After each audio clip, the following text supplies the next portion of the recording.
गुजरात के वडोदरा कलेक्टर कार्यालय में आज एसआईआर प्रक्रिया को लेकर कांग्रेस पार्टी ने जोरदार विरोध प्रदर्शन किया। वडोदरा कलेक्टर कार्यालय में एसआईआर प्रक्रिया को लेकर कांग्रेस पार्टी ने जोरदार विरोध प्रदर्शन किया। कांग्रेस नेताओं और कार्यकर्ताओं ने चुनाव अधिकारी और कलेक्टर से मुलाकात कर अपनी आपत्ति दर्ज कराई।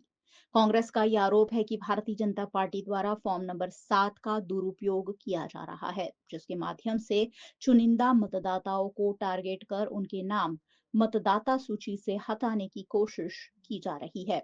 इस दौरान जमकर घर्षण देखा गया और कांग्रेस अध्यक्ष ऋत्विज जोशी समेत के कांग्रेस के नेता और कार्यकर्ताओं को हिरासत में लिया गया।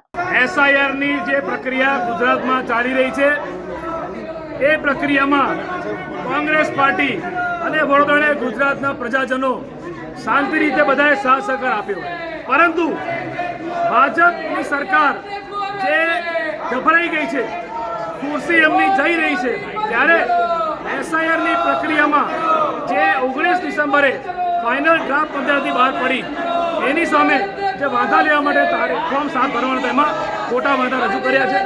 એ જે વાંધા રજૂ કર્યા છે એની માહિતી અમને આપે એ બાબતે અમે અહીં આવ્યા છે અને ખોટા વાંધા રજૂ કરવાની સામે પોલીસ ફરિયાદ થાય અને જેલ ભેગા કરવામાં આવે એ અમારી રજૂઆત છે। એ માટે અહીં ધરણા કરવા છે।